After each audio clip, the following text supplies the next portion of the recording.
আরে ইয়ার, এই অঞ্জলি কোথায় থেকে গেল? High lucky. অঞ্জলির বাচ্চা, কোথায় ছিলি এতক্ষণ?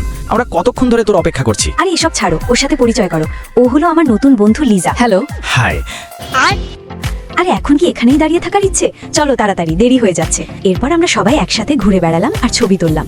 ওরে বাবারে, আমি তো ভীষণ ক্লান্ত হয়ে গেছি। এই নাও জল খাও। আরে হ্যাঁ, ধন্যবাদ। 1 মিনিট, আগে আমি খাবো। হারামি কোথাকার। লাকি যেতেই আমি ওকে মুখ ভ্যাংচালাম। অঞ্জলি, তোমরা কি একে অপরকে ভালোবাসো? এটা শুনে আমার মুখ থেকে জল বেরিয়ে এলো। তুমি কি পাগল?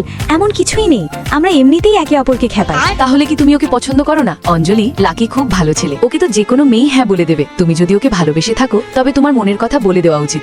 আরে না, তুমি ভুল বুঝছো, আমরা শুধু ভালো বন্ধু। লাকি, আমার কাছে দুটো মুভি টিকিট আছে, তুমি কি আমার সাথে সিনেমা দেখতে যাবে? দুঃখিত, আমি যেতে পারবো না। লাকি, আমার কথা তো শোনো। আমি জানি তুমি অঞ্জলিকে ভালোবাসো, কিন্তু অঞ্জলি তোমাকে ভালোবাসে না। ও তোমাকে শুধু একজন ভালো বন্ধু মনে করে। অঞ্জলি কি তোমাকে এমনটা বলেছে?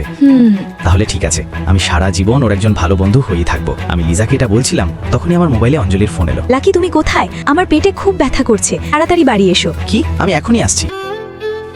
অঞ্জলি, তুমি ঠিক আছো তো? অঞ্জলি, তোমার পিরিয়ডের সময় হয়েছে আর তুমি এসব উল্টোপাল্টা খাচ্ছ।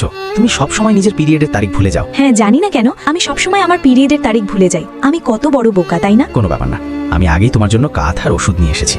এখন তুমি তাড়াতাড়ি ওষুধ খেয়ে নাও, আমি ততক্ষণে তোমার জন্য গুড়ের চা বানিয়ে আনি। এখন এটা খাবার মতো হয়েছে, তাড়াতাড়ি মুখ খেলো। লাকি আমাকে নিজের হাতে গুড়ের চা খাইয়ে দিল। আজ আমার উপলব্ধি হলো ভালোবাসা আসলে কি। আর লাকির চেয়ে বেশি ভালোবাসা এই পৃথিবীতে আমাকে আর কেউ দিতে পারবে না।